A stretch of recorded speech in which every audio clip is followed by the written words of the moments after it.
Welcome to my channel. ఈరోజు అమ్మ వంటల రుచిలో ఎంతో రుచికరమైన పచ్చి మామిడికాయ పచ్చి కొబ్బరితో పచ్చడి ఏ విధంగా తయారు చేయాలో ఇప్పుడు చూద్దాం. ముందుగా మిక్సీ జార్లో తొక్కు వలుసుకొని కట్ చేసుకున్నటువంటి పచ్చి మామిడికాయ ముక్కలు పావు కప్పు, 3 లేదా 4 పచ్చిమిరపకాయలను తుంచుకొని వేసుకోవాలి.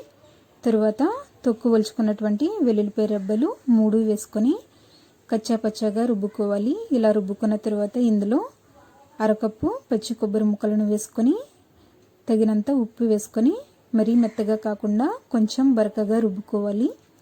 ఇలా రుబ్బుకున్నట్లయితేనే పచ్చడి చాలా బాగుంటుంది. ఇలా రుబ్బుకున్న తర్వాత దీనిని ఒక బౌల్లోకి తీసుకుందాం.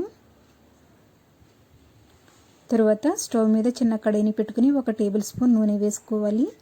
నూనె వేడైన తర్వాత 1/2 టీ స్పూన్ శనగపప్పు, 1/2 టీ స్పూన్ మినప్పప్పు, 1/4 టీ స్పూన్ ఆవాలు, 1/4 టీ స్పూన్ జీలకర్ర, 1 ఎండుమిరపకాయను తుంచుకొని వేసుకొని లో ఫ్లేమ్లో కలుపుతూ వేయించుకోవాలి. ఇవి వేగిన తర్వాత 1 రెమ్మ కరివేపాకు, 2 లేదా 3 చిటికెల ఇంగువ వేసుకొని ఒకసారి అంతా బాగా కలుపుకోవాలి. ఇలా కలుపుకున్న తర్వాత స్టవ్ ఆఫ్ చేసుకొని ఇందులో 2 లేదా 3 చిటికెల పసుపును వేసుకొని అంతా బాగా కలుపుకుందాం. తరువాత ఈ పోపును రుబ్బుకొని పెట్టుకున్నటువంటి పచ్చడిలో వేసుకొని అంతా బాగా కలుపుకొని ఒక బౌల్లోకి తీసుకున్నట్లయితే ఎంతో రుచికరమైన పచ్చి కొబ్బరి పచ్చి మామిడికాయ పచ్చడి రెడీ అయ్యింది. దీనిని రైస్తో తిన్నట్లయితే చాలా బాగుంటుంది. మీరు కావాలనుకుంటే చపాతీ, ఇడ్లీ, దోశలతో కూడా తినొచ్చు.